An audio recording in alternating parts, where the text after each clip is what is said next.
Hello everyone. My name is Peter. Welcome to the true stories being shared here. Please sit back and listen to today's story. The monster-in-law was banned from my wedding.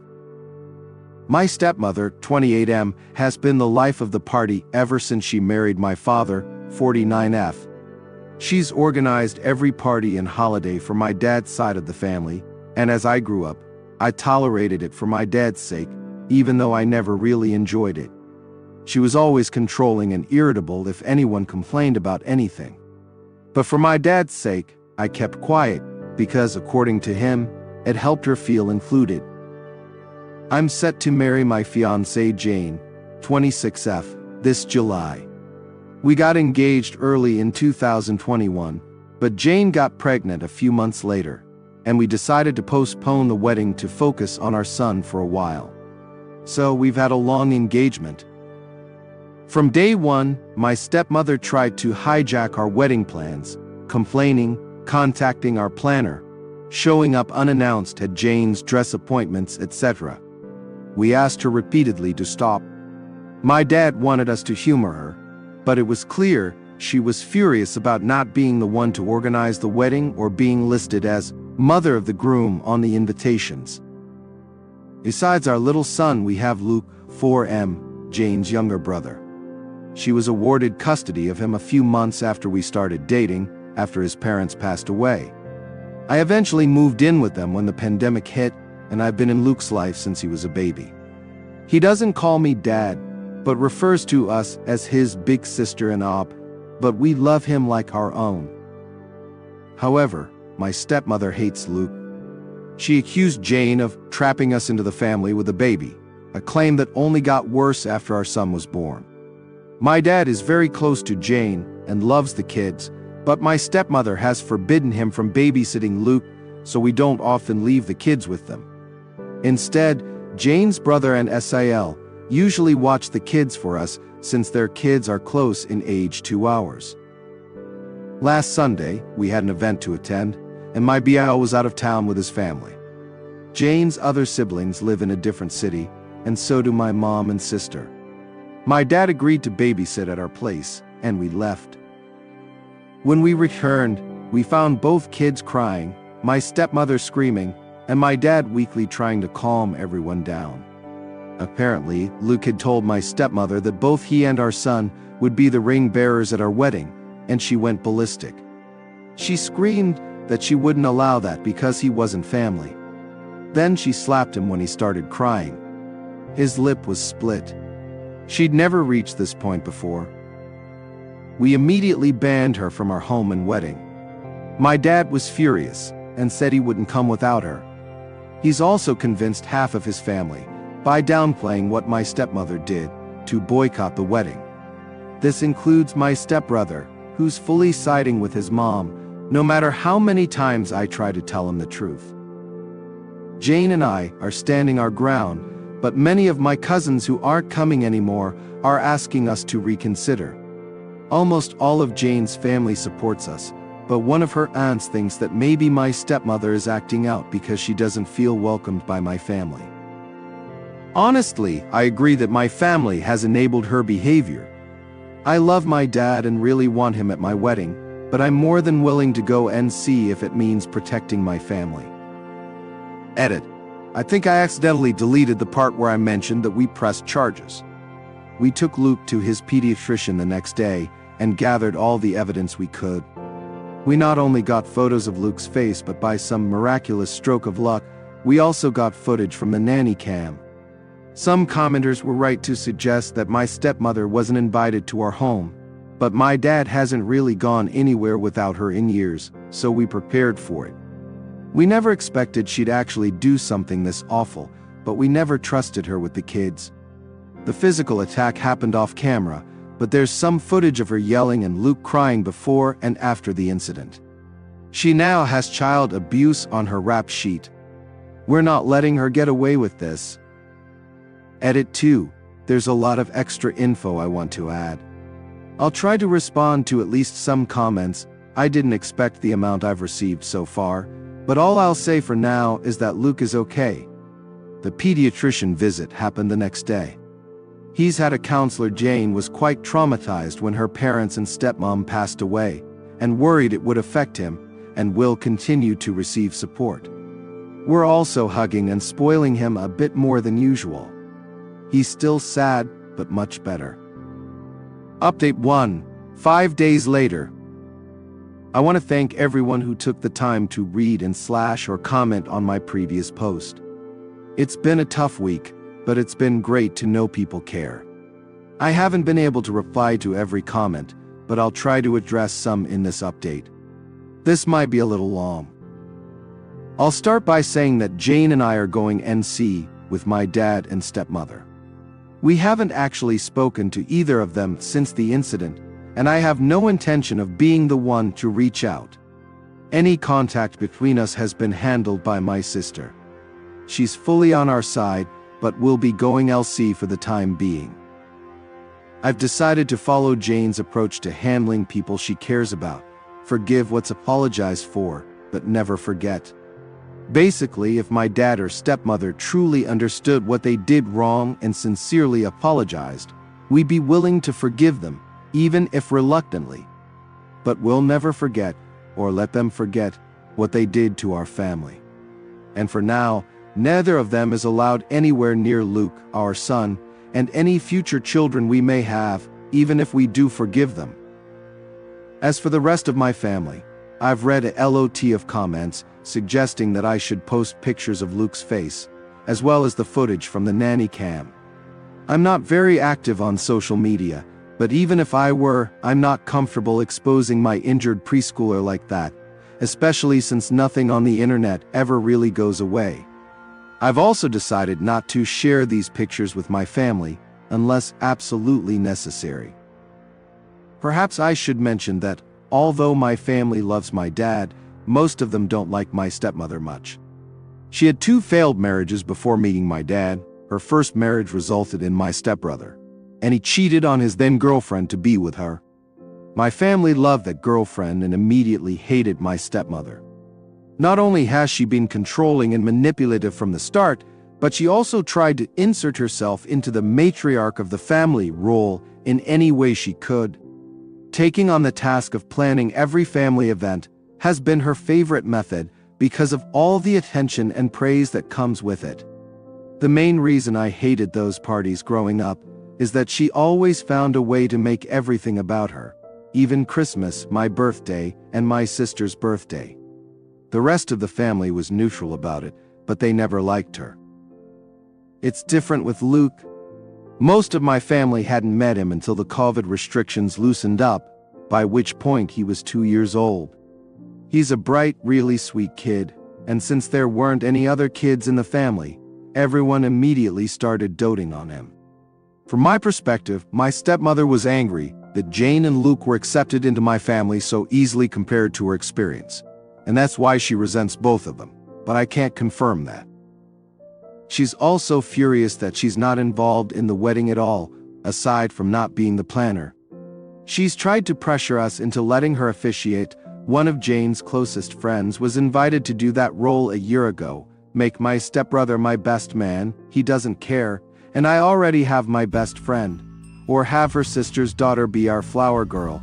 We promised that role to Jane's 3-year-old niece. Her sister's daughter is also 15 and doesn't know us. She also tried to convince us to have my dad walk Jane down the aisle since her dad passed away, but her oldest brother, the BIL I mentioned in the first post, was enlisted for that. My stepmother was upset that my family wasn't as involved in the wedding as Jane's, and kept making comments like, that would never happen if we let her take charge. That said, nothing excuses treating a child so poorly, especially if it really is petty jealousy as I suspect. Since I haven't spoken to my dad, my sister has been keeping me updated on what he's been up to. From what I know through her, the story my dad and stepmother are telling the rest of the family completely omits Luke's injury and the abuse allegations. It implies that Jane and I banned them because we were mad at my stepmother and decided to take it out on my dad. Since most people didn't like my stepmother, explaining what really happened that night hasn't been difficult, and most of the relatives I really want at the wedding have apologized and chewed out my dad. Those who don't believe us, as well as those who say we overreacted, have been informed that they're no longer welcome in our home. That's mostly people from my dad's generation, so I can't say I'm surprised. But realizing that they're biased enough to defend a woman they hate after she hurt a child, just to keep my dad happy, has reassured me that I don't need any of them in my life. My stepbrother is still in denial. He refuses to believe that his mother could hurt a child, even with all the evidence we have. I have to admit I understand. I love my mother too, but that doesn't mean I'm excusing his obliviousness. So he's also banned. It's a shame since we grew up close, but I have no regrets. Also, Jane has 3 siblings other than Luke, the oldest Bill, a twin brother, and a sister, and I'm closer to them now than I ever was to him. Speaking of Jane's family, they're all angry about what happened and have been completely supportive of us. Jane's extended family basically adopted Luke after she got custody of him, and has been calling frequently to make sure he's still okay. We managed to save some money from people we're not inviting and decided to use it to help Jane's cousin. She lives in a different country and couldn't come to the wedding before, so we're covering her plane ticket. Luke is much better and almost completely back to being the sunny kid he was before. The split lip was shallow.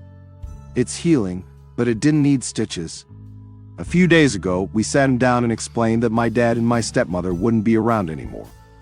He really liked my dad but understands that he and my stepmother come as a package deal. He's clearly scared of her, but we're doing our best to make him feel safe. Jane and I have reassured him that he is family, we love him, and nothing will change that. I'm not too worried about my dad or stepmother trying to show up at the wedding, but we've notified the venue and given them pictures just in case they try anything. Better safe than sorry.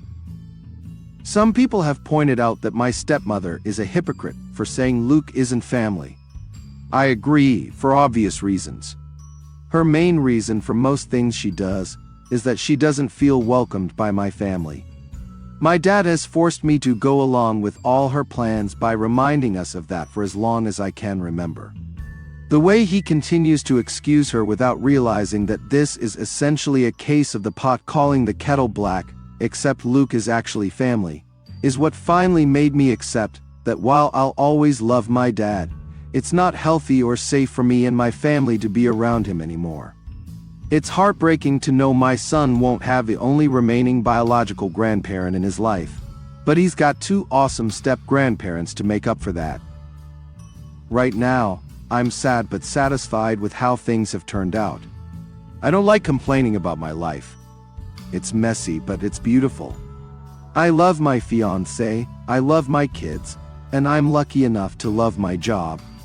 We're happy. I'm not letting anyone ruin that. To anyone upset with my censor, when the AITA post didn't go through, Jane suggested I make the post less recognizable. I'm not used to Reddit, so I may have overdone it a bit. I hope this is my last update on this story, but I'll keep you posted. Again, thank you all for your love and support. Best wishes to you all. Update 2, 12 days after the first update. I'll start by, possibly, disappointing a lot of you. We're facing the reality that my stepmother is unlikely to get anything more than a slap on the wrist. Jane and I are discussing our next steps with our lawyer, but we're still unsure how we'll proceed. It's too early to say, so we're trying not to get ahead of ourselves any more than we already have. However, I'm relieved to announce that we're starting the process of obtaining a restraining order against my stepmother. We're using the same evidence we gathered the week after the incident, including the footage from the nanny cam and pictures of Luke, and we'll focus on that for now. I still haven't spoken to my dad. My sister is still LC but is seriously considering going NC with him. Since my sister is the only one on my side still talking to our dad, he keeps trying to ask about me and see if I've calmed down yet. According to her, he's upset that half the family won't talk to him, but still doesn't seem to grasp the reason. I told my sister she doesn't need to keep playing messenger between me and my dad. I never asked her to do that, and it's clearly taking a toll on her, but she's determined to stop only when she feels like she needs to. By the way, there's absolutely no doubt that my stepmother assaulted Luke. Not only did Luke say it as soon as we got home, but my dad confirmed it in his failed attempt to defend her actions. He never tried to hide it from us. That, and him giving Luke an ice pack, is honestly the only positive thing I can say about his actions. And my stepmother was too busy screaming about what a whiny brat Luke was to deny it. To those who guessed my stepmother is younger than my dad, you get an invisible cookie. She's also 5 years younger than his previous girlfriend. They met when I was around 15. Also, my stepbrother is only a month older than me. She's turning 50 later this year. She had him at 21 and married his dad a year later. Both of our kids are mostly fine. Luke is back to running around the house in his Superman costume whenever he has nothing better to do. He's had fewer nightmares this past week and has asked to sleep in our bed twice. We don't mention my dad around him, and he's still seeing his counselor. Our 14-month-old has learned 2 new words, hi and bye, and Luke is trying to teach him to say his name. Jane's sister, who moved away for college, is visiting for a few days to celebrate her 21st birthday later this month. Luke is excited to see her, and Jane is excited to get drunk with her. I can't say I blame her. We're hoping her presence will cheer us up. I'm not doing well at work, and neither is Jane. She's usually the type to keep negative emotions to herself, but she's cried herself to sleep almost every night since the week it happened. It breaks my heart to see her like this, and I can't help but feel this is my fault. Part of me is trying to tell me that I couldn't have known my stepmother would do something like this, but that doesn't really change anything. I let my dad near my kids unsupervised, knowing she'd likely tag along. This is the most guilt I've ever felt, and I don't think I'll forgive myself. Jane has been doing better lately and is trying to convince me to see a therapist. I've never really done that before except for a psychiatrist when I was younger, but now I feel like it's the right time to try. I was surprised by a few messages this week from people telling me to forgive my dad and stepmother and re-invite them to the wedding. That's not happening. The reality is I'm never willing to forgive my stepmother. My dad may have fallen far enough that it could be huge, but I'll never understand or forget what she did. Also, while the wedding is the last thing on our minds right now, we're not postponing it. We considered rescheduling, but the date we've chosen is almost the only one that works for our clients. We've got the passwords to all the vendors and gave them clear instructions that they're not to speak to anyone other than us. Jane's family is larger and closer, which is why they're more involved in the wedding than mine, but I do have family involved. My sister is one of the bridesmaids, 2 of my cousins are groomsmen, and my mom will be walking down the aisle with the wedding party. Going through all of this with Jane has made me realize even more how much I love this woman. I couldn't ask for a better partner to start a family with, and I don't know what I'd do without her. This hasn't torn us apart, and I couldn't be more grateful. I probably won't update again until after the wedding, unless something big happens. In the meantime, as always, best wishes to you all. Update 3. I saw my dad and stepmother again for the first time since she attacked my son. I didn't intend to update again before the wedding, but something pretty big happened. The good news is we got the RO. The bad news is that Jane and I had to face both my stepmother and dad in court. This was the first time we'd seen them since we kicked them out of our house over a month ago, and neither of us was looking forward to it. We left the kids with Jane's brother and SIL, so at least Luke didn't have to see them. The hearing went a lot faster than I expected. I'll give credit where it's due. My dad was at least smart enough to understand they had no chance of winning this. There was so much evidence against them. We not only had the nanny cam footage, photos, and Luke's medical records, But my sister also compiled every message and email my stepmother sent to her and the family about what happened. And my stepmother hates talking on the phone, so there was a lot of that. They didn't even bother hiring a lawyer for the hearing. The judge granted us a protective order against my stepmother. She's no longer allowed to be near us or our property within 500 feet. We'll be changing all the locks this week, and I'm also thinking of changing my phone number. I must admit that the moment we left the court was the moment I felt the safest since this whole ordeal began. Jane was almost crying with joy as we got into the car. We picked up the kids and went to McDonald's with my Bill and his family to celebrate. A few hours later, my dad called me. The order doesn't apply to him, so he's still able to do that. Jane and the kids were asleep, so I answered.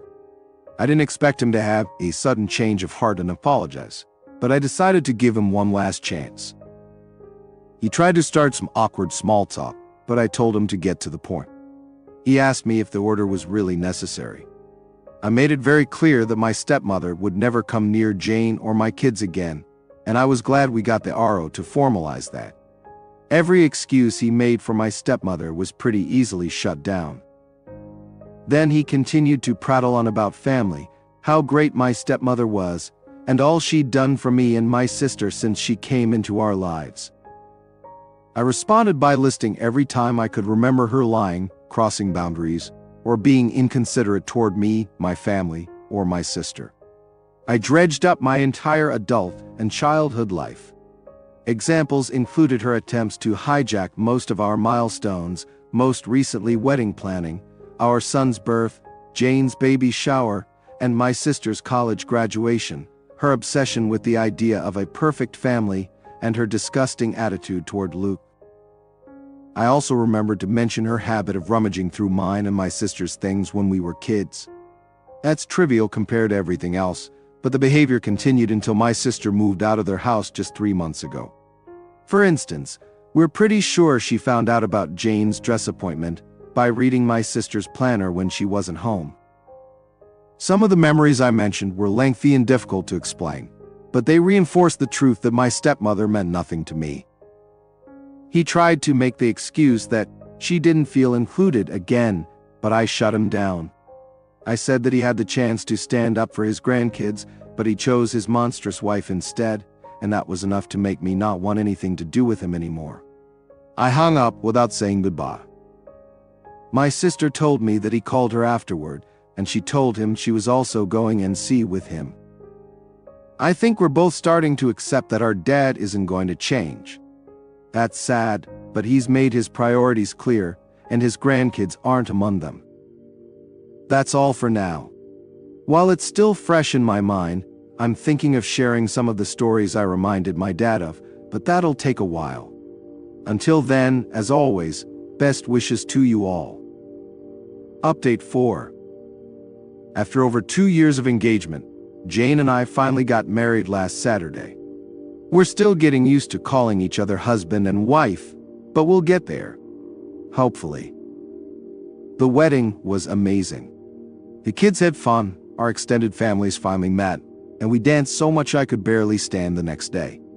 Luke took his role as ring bearer seriously and held my son's hand as they walked down the aisle. Other than my aunt grimacing and having to be wheeled out, which I had a feeling would happen anyway, everything went according to plan. It's been 4 months since we got the RO against my stepmother. Things have been almost quiet, and I wouldn't have it any other way. Except completely quiet, but we don't always get what we want. I was never really worried about my stepmother showing up at the wedding, especially after the RO. Her getting near us is literally illegal, and we made it clear that if she tried, we'd call the police immediately. My friends still warned me to take precautions, most of which I followed. Of course, my stepmother didn't show up, but I strongly believe that any money spent on security was well spent, so no regrets there. My stepbrother and I have wished each other happy birthdays and texted Jane in June. That's the only contact we've had in these months. He knows that the door is still open if he wants to apologize. My dad has given up trying to reach out to me. We haven't spoken since April. For some reason, he's still trying to talk to my sister, but she's ignoring him. A few days after she went NC with him, they had a huge argument over the phone about how my stepmother has treated us over the years. Insults were thrown, sore subjects were brought up, and most importantly, my dad sided with my stepmother on almost everything. My sister called me crying afterward. I wanted to call him and tell him off, but she asked me not to. She's okay now. She didn't block him, but she doesn't answer his calls or reply to his messages. She's only received 3, a weak apology, one on my birthday in May, and a rambling one after neither of us wished him a happy Father's Day. Despite our differences, he's still our dad after all. He's not wrong. I love my dad, and I always will, but I can't be around him anymore. While I'm closing that door, I haven't locked it yet. He knows what he needs to do if he wants to come back into the family. I don't think he'll do it, but if there's even the smallest chance he might, I'll consider cracking the door open an inch or two. That's my wife's suggestion. I'm much less optimistic than she is, but maybe it's important to hold on to that hope. Still, she hasn't forgiven him. Or my stepmother. Jane has always been incredibly protective of Luke, so it's no surprise this disaster has shaken her. A part of me feared she would blame me, but she called me an idiot when I told her that. I've been in therapy for a few months, and it's helped more than I expected. I've realized that my stepmother's behavior toward me growing up was much worse than I always thought, and it's been great to finally get these feelings off my chest. Right now, I'm happier than I've ever been. I just married the most amazing woman ever, and I have the family I've always dreamed of. None of us are perfect, but I never thought life could be this good for me. Update 5. Hey everyone! I've been off Reddit for a few months due to some stuff at work. But a lot of people messaged me about my stepbrother, so I want to give you all a small update. I've been busy and tired, so I might gloss over some details. Ask me anything. I first met my stepbrother for coffee in August. He had a falling out with my stepmother, and the RO was brought up. She lied to him about some details, accusing Luke of bullying my son, bad-mouthing Jane, etc. But this time, he forced her to tell him the truth. My stepbrother started reassessing his relationship with his mother. After talking to his therapist and friends about it, as well as how she raised him, he finally accepted that I wasn't exaggerating about what she did to Luke. He wanted to talk to me in June, but he didn't want to distract me and Jane from the wedding. My stepbrother and I have spent the past 4 months rebuilding our relationship. We've met for coffee or lunch and discussed his mother and what she did to our lives and my kids. Jane started joining us in October, and the kids met him again for the first time 2 weeks ago. Things between us were awkward for a while, but we're okay now. He's also making amends with my sister. He cut off contact with my stepmother entirely in early November. Jane and the kids are doing great. Luke turned 5 in September, and our son will turn 2 in early February. We're spending the holidays with Jane's family in Brazil, while my stepbrother is staying with his girlfriend. Everything is wonderful. That's all for now. I'm logging off, and I'll keep you posted if anything happens. Happy holidays, everyone. Best wishes to you all.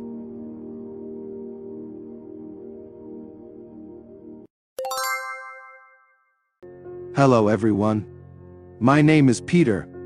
Welcome to the true stories being shared here. Please sit back and listen to today's story. I'm leaving my family. I'm writing this with a mix of fear and anxiety. I'm the youngest, 22, in a family of 5. I'm 30, I'm 28, F28 twins, and F25. My parents are deeply religious, and we live in Utah. Growing up, everything had to be done perfectly. Grades, appearance, social activities, even friends. Unlike my siblings, I was never interested in math and science. I was always the writer, the artist. I remember once, when I was 13, I drew a picture of a dove on a snowy field and won first place in a competition. I told my parents, and they were furious that I had wasted time on something so useless when I should have been studying. I still got straight A's in every class. My mother barely spoke to me, always seeming to resent me, and I never understood why.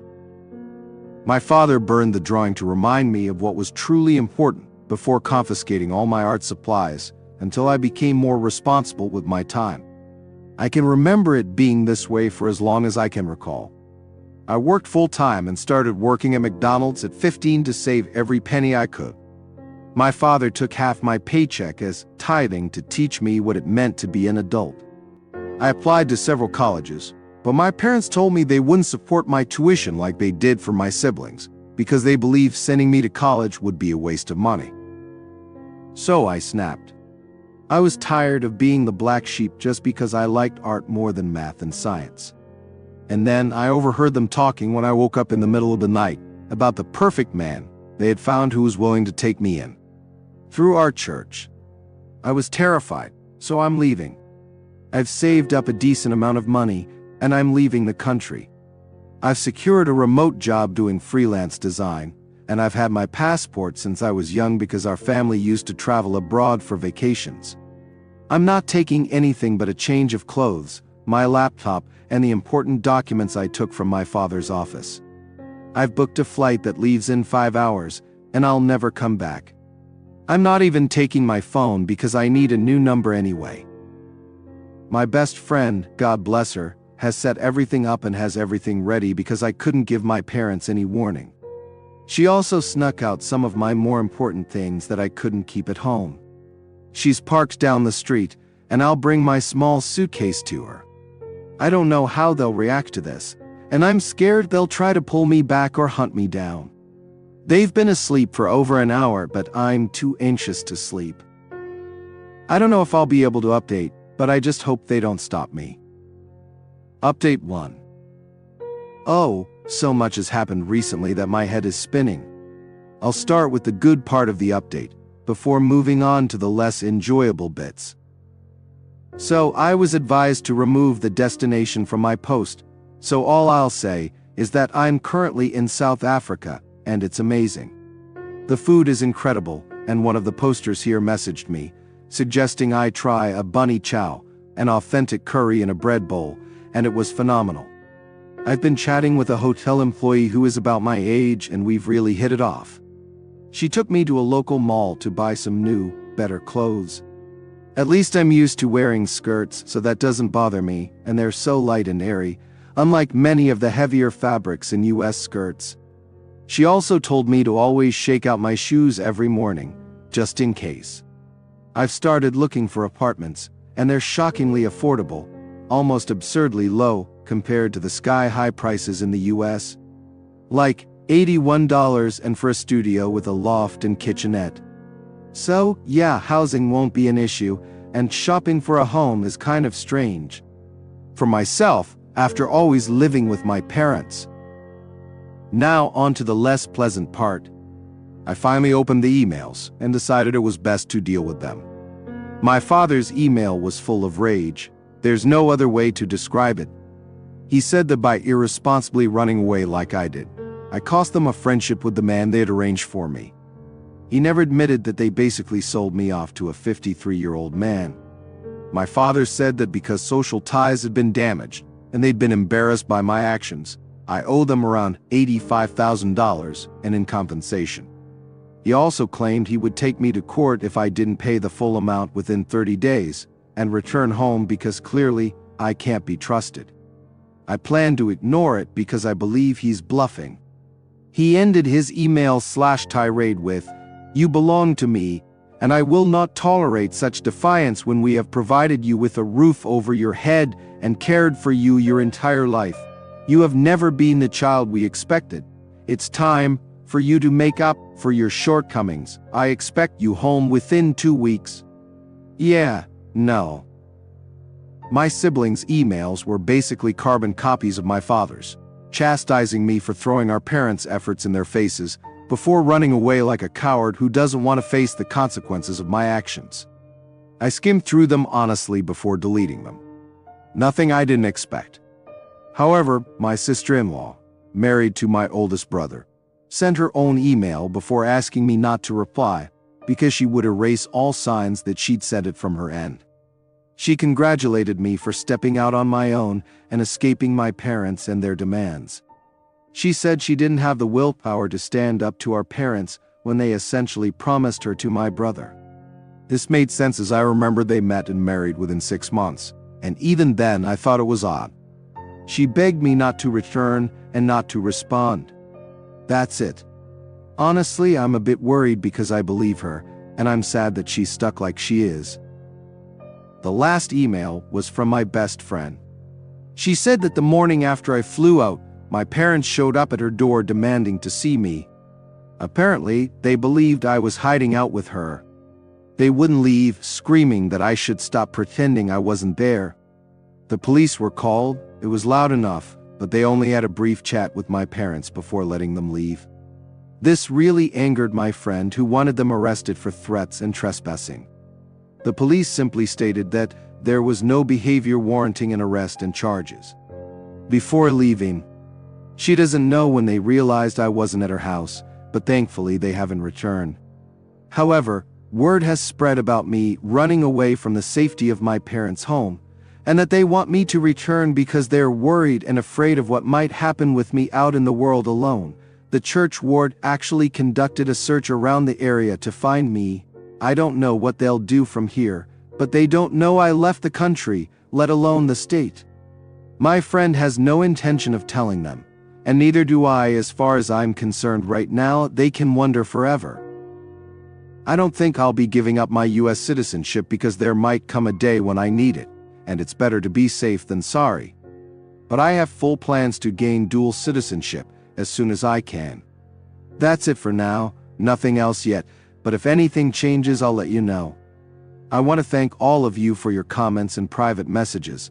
It feels like I have friends and family on my side, and I can't tell you how much that means to me.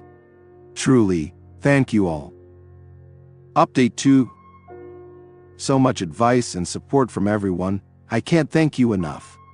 With all the comments and questions, I thought I'd answer them here and explain what's happened since my last post. Ironically, the reason I use math instead of just saying math comes from my mother, who's British and met my father in the UK when they were 22. So I picked it up naturally, and my siblings say it that way too. Thank you for bringing the TikTok videos to my attention, but why they changed my name, I don't know. I've reported them, but we'll have to see if they take the videos down, or at least edit them. Second, everyone asks why I chose South Africa and Johannesburg of all places due to its dangers. I understand the risks, but nowhere on this planet is without danger. Africa is vast and incredibly diverse, and finding someone will be difficult, and because those videos got so much attention, I've sadly left Johannesburg. I'm far away now, but still clearly in Africa. The area I'm in now is extremely safe and highly recommended by many. Settling here will be comfortable, and the people are amazing. I might even attend university here and earn a degree. I haven't replied to the emails, but I've saved them, printed copies, and laminated them just in case. I'm not giving up my US citizenship, and my passport is valid for another 8 years. I don't hate religion, whatever it may be. In my eyes, a person's relationship with God is incredibly personal. If someone connects with Him through camping or hiking long drives, listening to music, acts of service, that's their choice, and in my view, it's just as valuable as sitting in a pew. Maybe even more so when they're being true to themselves instead of putting on a false front for the public. I'm choosing to ignore any further emails from my family, except for printing them out as a precaution. They've been calling my friend repeatedly, who's been having a bit of fun with them. The first time your dad called and yelled at me to hand you over, I pretended to be scared and gave him your location, which sent him to a strip club. He called back furious, saying I humiliated him, and I just hung up on him. She does this every time they call. each time giving a different location. Her favorite was sending my parents to a nudist retreat, where apparently my mother fainted. My friend is planning to move and eventually join me, but she'll be bouncing around a bit to make sure they don't track her to me. I finally read an email from my uncle, but it was just a copy of my father's message with an added note that he and his colleagues would be searching for me to bring me home safely before I get into trouble or get hurt. I am being extra cautious and know better than to wander down dark alleys or deserted places. That's all I have for now. If anything changes, I'll let you know. It warms my heart to see and read how many people are on my side and standing by me. I've started printing out everyone's messages and comments to keep in a folder so I can look back at them later. Truly, thank you all, and I mean that. Update 3. Hi everyone, it's been a while since my last update, and a few things have happened, so my friend told me I needed to share because apparently, people still support me. I've settled in here a bit more and am currently enjoying the joys of paperwork. Oh, so much paperwork. I've purchased an apartment, and though it's a 2-bedroom, one room is for my friend when she joins me. I've made a few local friends here, and am starting to stand on my own a bit. The biggest challenge I face is dealing with the discomfort of not knowing all those unspoken rules, like I did in the US. So I constantly second-guess myself, but hopefully, that will fade over time. So, the family.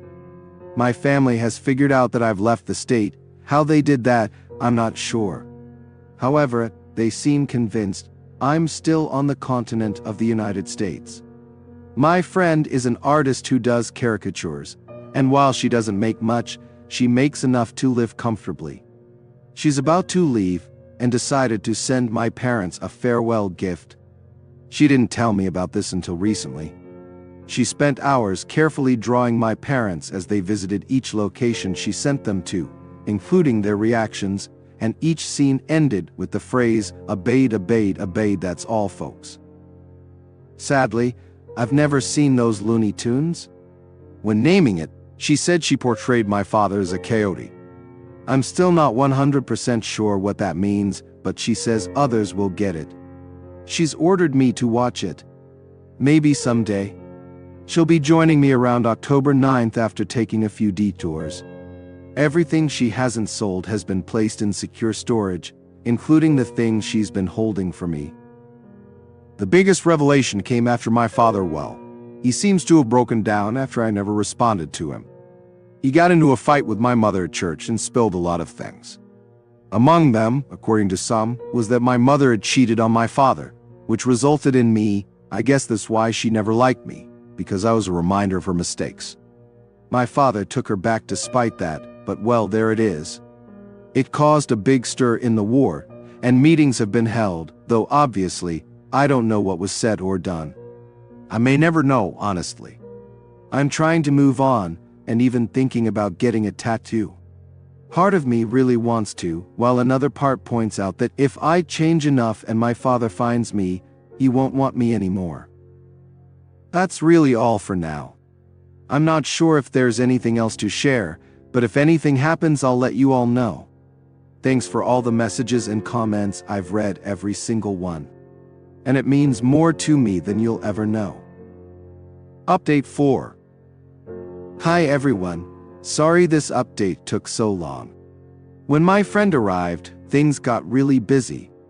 She's settling in, and it's such a relief to have her here with me, as it gives me a sense of security I didn't really have before. We've been spending time building new routines, finding a new normal, I guess, that works for both of us. It's a challenge, but at the same time, things are so different day to day that it helps the days not feel monotonous or dull together.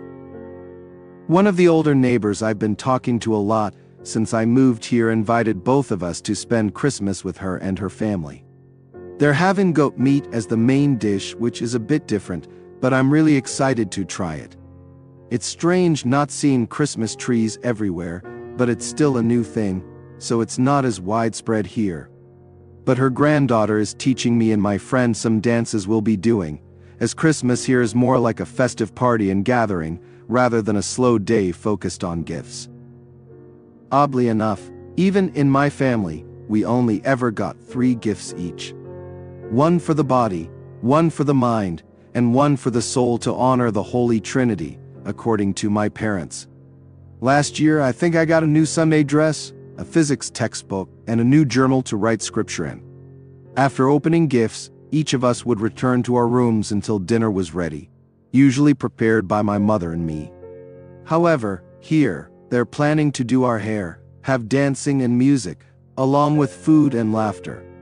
Gifts are still given, but you spend more time with the people around you rather than focusing on material things. I am excited. I've decided to let go of my family now.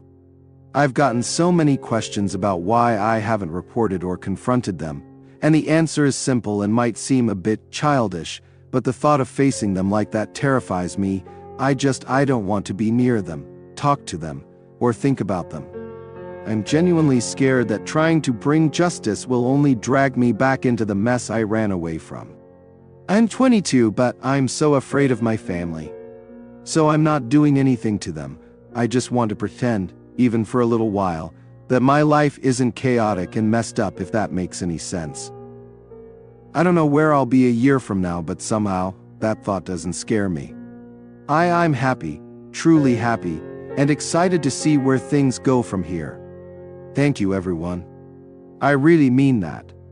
Looking back, it's amazing how much things have changed, and I still have so much more to do. I know there are people here from all over the world, and I'd love to hear about your holiday traditions. I don't care if it's not Christmas. I just want to hear what you do at this time of year and your traditions. I'm trying to figure out my new normal and what I like, so I'd love any suggestions for food, music, dances, anything really.